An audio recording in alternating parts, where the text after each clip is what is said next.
Hello and welcome to Lunchtime Politics, reaching you live from our global headquarters here in the nation's commercial nerve center, Lagos. I'm Jeffrey Uzoma. Let's bring you the top stories we're tracking in the polity right now. National Working Committee of the People's Democratic Party says it now recognizes Mr. Ude Okoye as the National Secretary of the party following an appeal court judgment.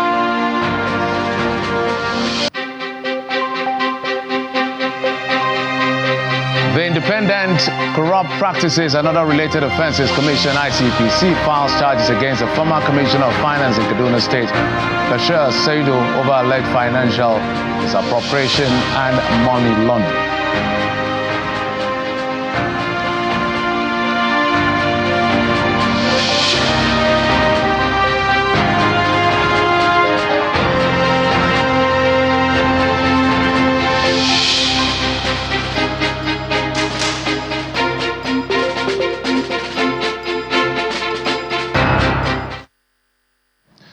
Thanks again for joining us on the program, where we bring you up to speed at midday on what's going on in the polity, including what's developing. But let's tell you the latest, that the National Working Committee of the People's Democratic Party says it recognizes Mr. Ude Okoye as its authentic National Secretary, as declared by the appeal court, restating its stance on the recent appeal court judgment on the legal tussle between the embattled National Secretary, Mr. Samuel Anyanwu, and Ude Okoye for the office of the PDP National Secretary. Now, this is according to the National Publicity Secretary of the party, Debo Loguagba, while addressing journalists at the party's headquarters in Abuja. The PDP spokesperson also condemned an attack on journalists covering the party's activities by a staff of the party who is said to be loyal to the embattled National Secretary, and vows that the party will ensure disciplinary measures are taken upon completion of investigation.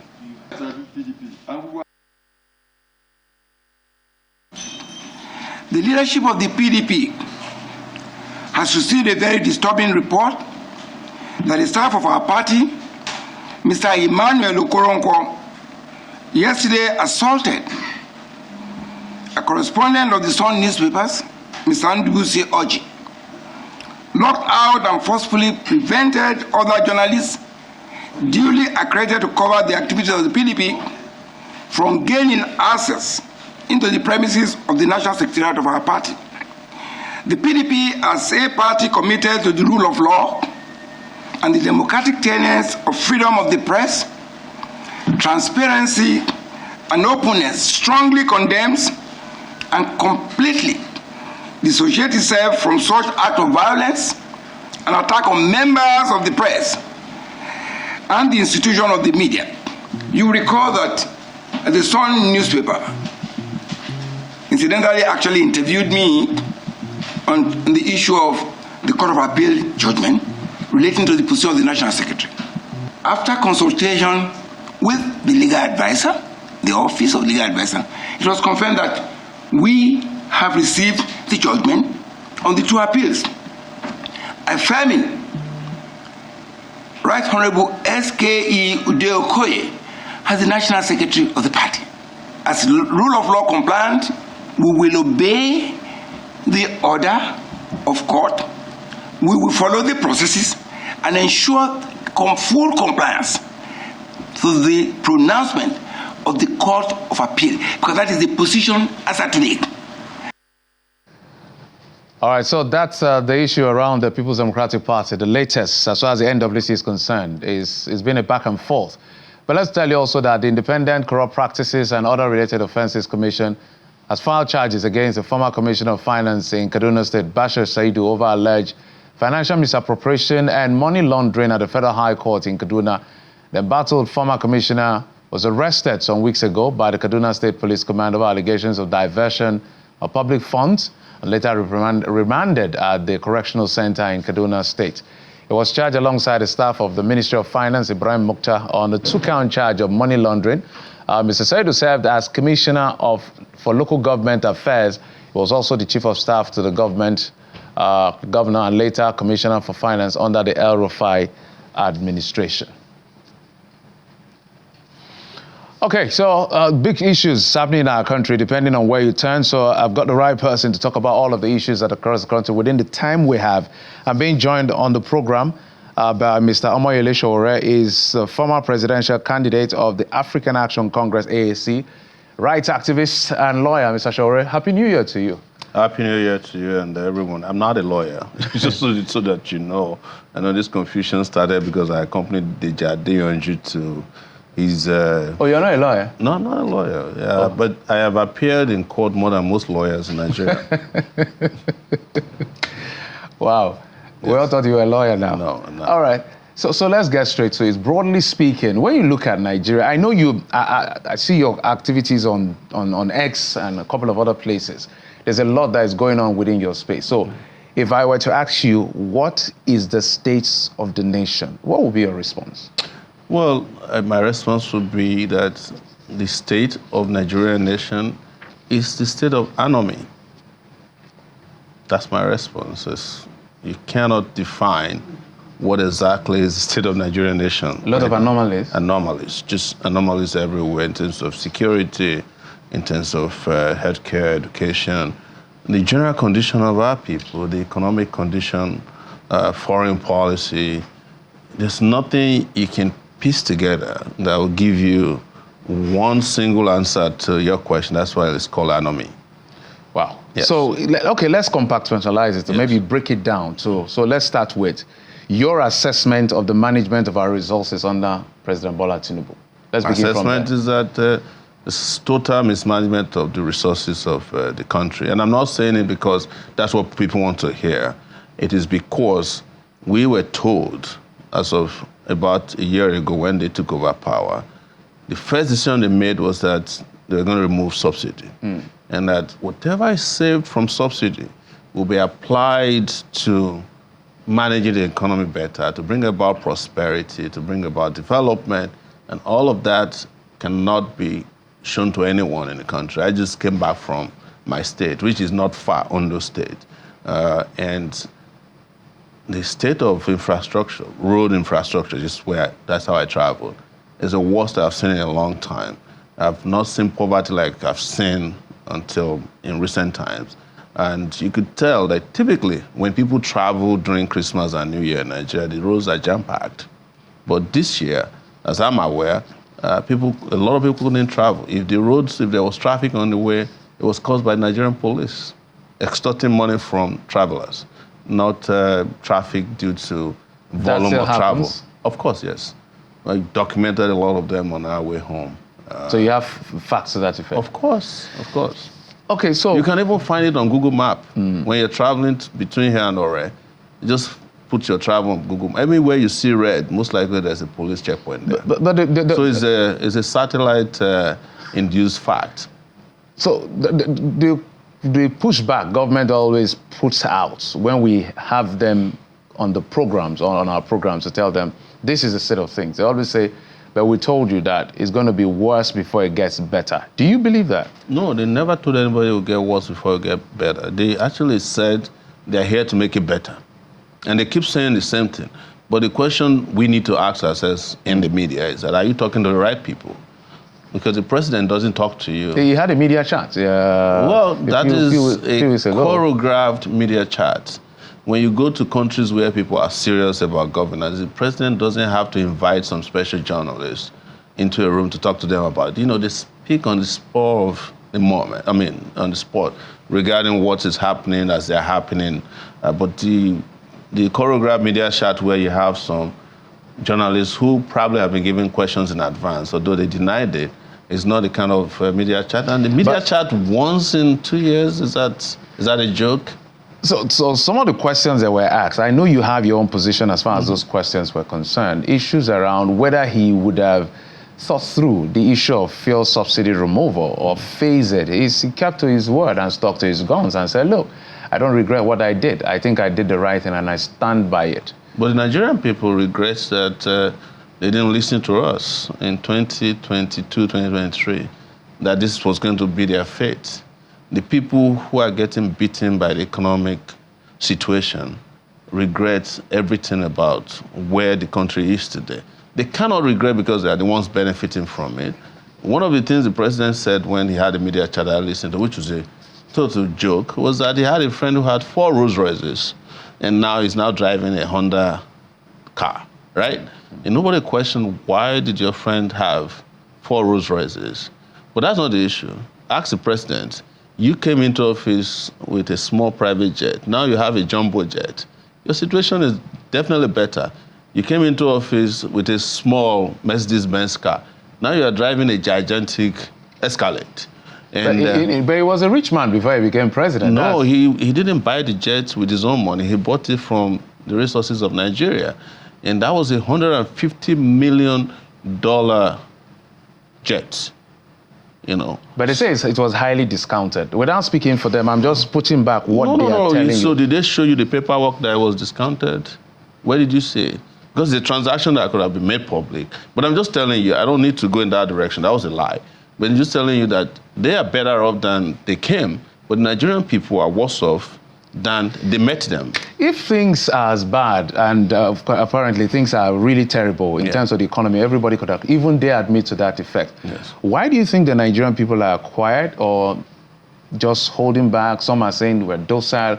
I don't know what word to use and describe. There is no such strong agitation. You are in the opposition. Yeah. You are both a right activist and a politician, so you wear 2 caps. And then we've seen opposition not as active as it should be. So why do you think this is going on? Well, you know, I will explain it 2 ways. One of it is scientific. And the scientific part is that Nigerians have a gene in their DNA it's called the happiness gene. You know, whatever the situation, they'll be happy. And it's restricted to West Africa. This is truth, scientifically. And that's why Nigerians are known as the happiest people in the world, even though they face the worst condition of life or in life. The second aspect of it, it's not true.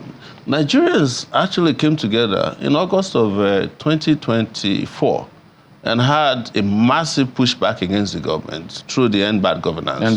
10 days End Bad Governance. So, and it happened for 10 days. Probably it's not precedented that Nigerians have fought consistently for that long, you know, after an election, not after an election was disputed, even though the 2023 election is disputed. But the resistance was against poverty and hardship. So you cannot claim that such people across the country that fought against the government face some of the most dangerous conditions against police, army, including after the protests, children being charged with and for treason. You can't claim that those people are docile. That's my opinion. So that brings me to the question of how safe the civic space is. I know you're a big player in that space. Yeah. And I know that you've been following up some cases recently. How do you assess this government in its management and response to dissenting voices? Well, what is sad about it, and that's why people should be careful with when people come into or try to come into political office with fake credentials, snake oil, that we're going through some of the worst attack on civil rights or civil liberty by the same people who claim that they were civil rights activists. The president reportedly left this country, fled this country because he was running away from military dictators. That's Bola Tinubu. The people who are part of his regime claim they used to be part of the National Democratic Coalition, NADECO, and they fought against military. But they have imposed some of the worst human rights abuse on the Nigerian people since they came into power. I just described to you charging children for treason, which has never happened before in this country, not even under military rule. We've seen situations where journalists were attacked during August protests, and some of your journalists were also actually attacked. Yeah, well, we know. Including in Lagos on live TV. We've seen situations where journalists have been charged for cybercrime, bloggers.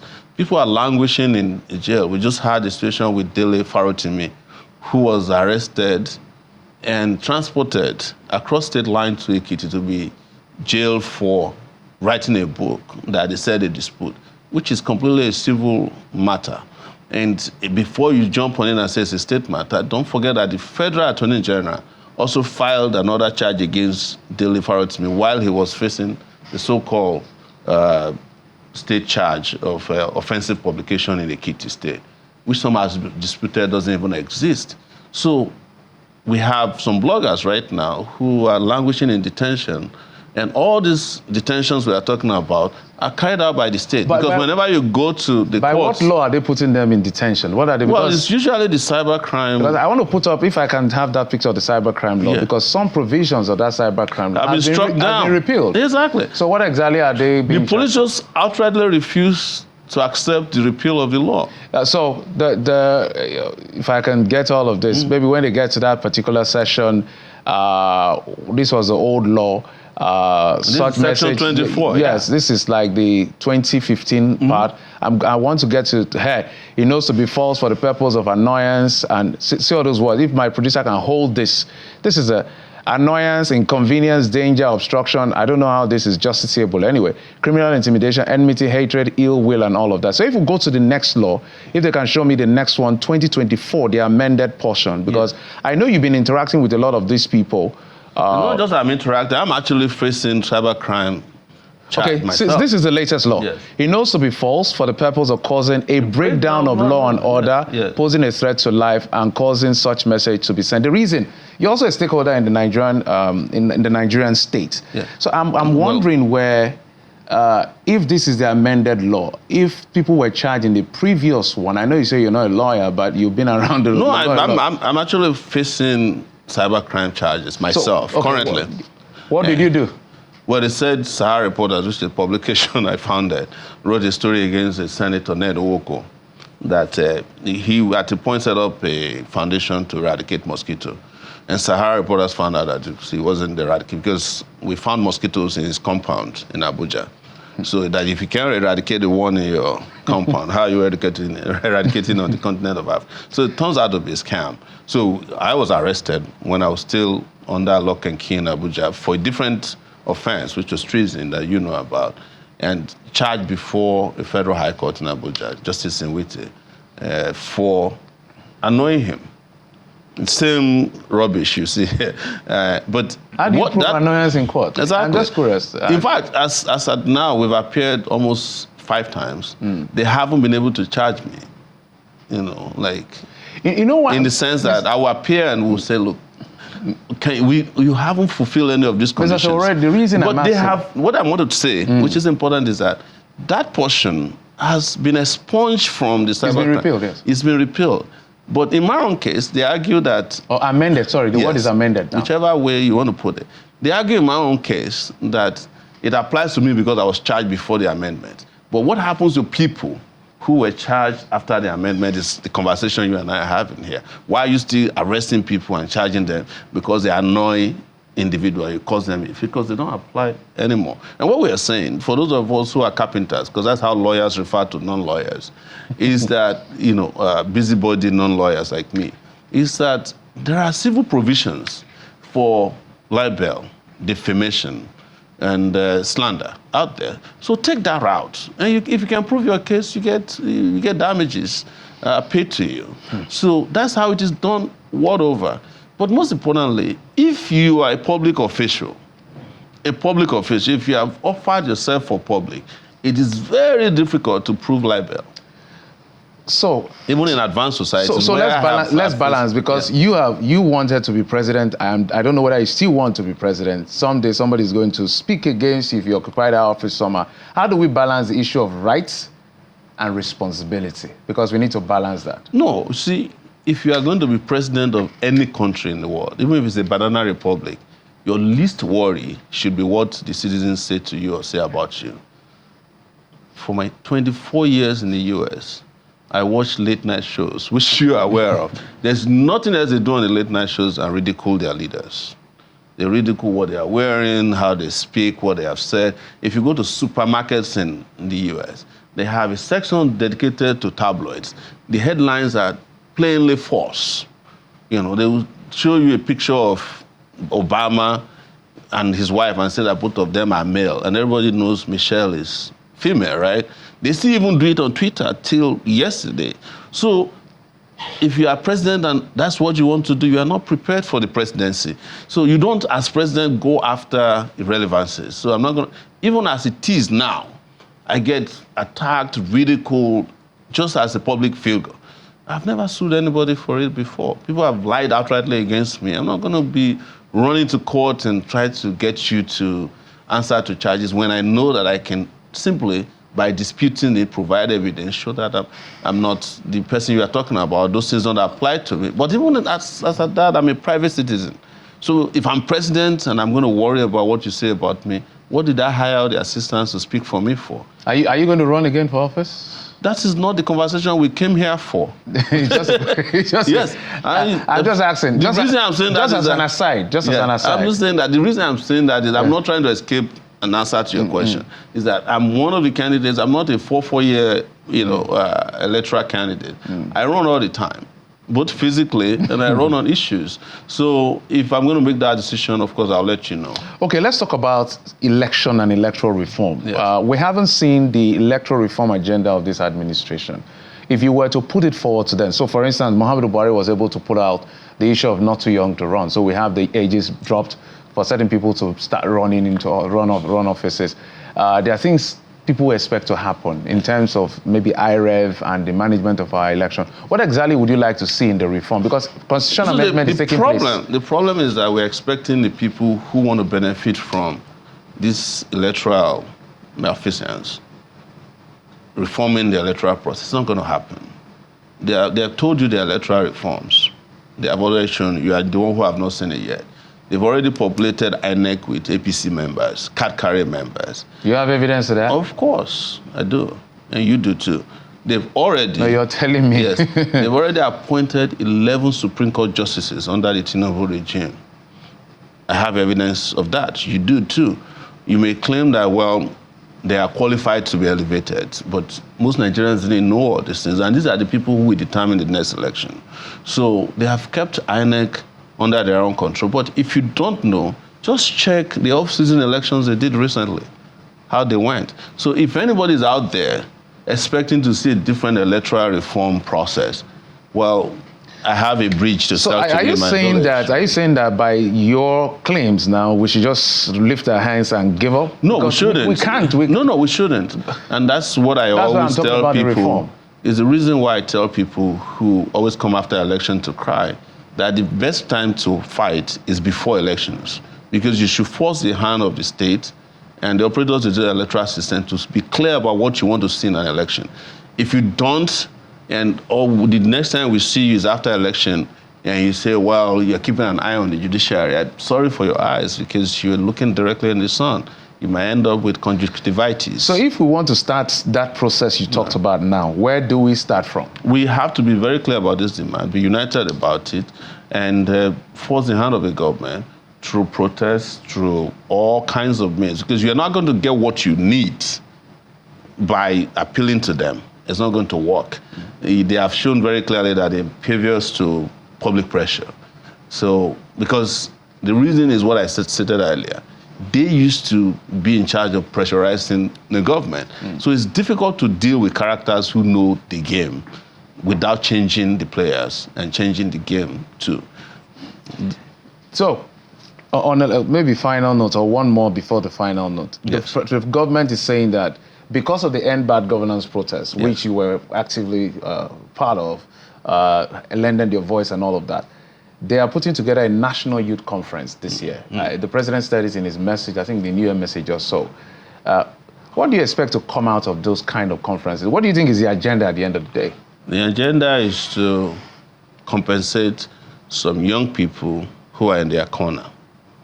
It's just like saying that the Nigerian government is relating with the National Association of Nigerian Students, and you expect the students to be represented at such table, when the people who are NANS leader today mostly are not even students. They are students without institutions.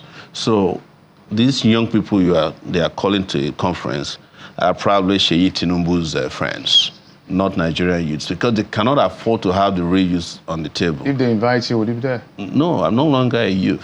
I might be youthful. Yeah, you represent the youths. Well, you're a mid generation. You're in between the youths and the elders. If I'm invited, I will not go. So let's just be clear about that, because I know in advance that this is a joke. And this is the same thing I said about the conference that Obasanjo held, the same thing with Jonathan's conference. So if nothing came out of those conferences, because they've been pre-planned to fail, nothing will come out of this. But, you know, they want young people to feel like, oh, they belong. So you come to a National Youth Conference, of course, they will get it live streamed, you know, they will get them compensated, and at the end of it, nothing will come out of it. If youth want to take over power in this country, they don't need a youth conference. They need to bond together and take power. I think the very first time I saw you on TV, on video, was, I think, on 1993, 1994. Yes. During the time of MK Abiola. You've been around for a long time. I have been. So what is Nigeria missing? Because it feels like there's nothing that is going on that is really working, you know, in your books. What is really working? It's like everything has collapsed in your book. If something was going on, you would know. You know, like you mentioned, 1993 was the first time you saw me, but that's not the first time I started. I started in 1989, when I was about 18 years old. You know, when you saw me in 1993, you know, on the lighter side, John Momo was a reporter. Now he's probably a stay-at-home granddad. That's how long we've been at this struggle, some 35 years ago, thereabout. But the point to be made is that you also have to call on the youths to also define what they want. Any society in the world where young people are more comfortable with becoming special assistants and advisors to those in power, and when they see young people in other parts of the world taking over power, they praise it, but when it comes to their own country, they prefer old grandfathers or the people we call their ancestors. That society is not likely to move anywhere in the direction of progress anytime soon, because youth comes with energy. That is why there's a retirement age for civil servants. So we've reached a level where we started with young people, the people that brought about independence in Nigeria. In fact, the first political party in Nigeria was called the National Youth Party or something like that, Babat, Macaulay, and the rest of them. The people who fought for independence were in their 20s, governors 23 years old, Obasanjo then when they became president at first were 30s, Buhari when he was first president was 42. But now, in 2025, you don't even know the age of your president. He's that old. Okay. There's a lot to unpack. By the way, yes. My boss, John Momo, is still active. He's not he doesn't do street reporting anymore. No, he has us to do that for him. Yeah, exactly. All right. So I'm just telling you, and I appreciate him, because I remember that day exactly. We used to all go out. You know, they would call us. We'll call them in advance, and they will meet us. It's him and Lekon, who's now late. He died in an accident around here. Very brilliant reporter. So yes, I remember him, and I understand he's still active, but not on the streets anymore. And he deserves it, by the way. Yeah. Omoyele Sowore is a former presidential candidate of the AAC, an activist. Just told us the lawyer part. Let's keep it aside. No, thank you so much for coming on the program. Thank you so much for having me, and Happy New Year. Happy New Year. And that's it on the program. Thank you for your time and company. I'm Jeffrey Uzonga. Bye-bye.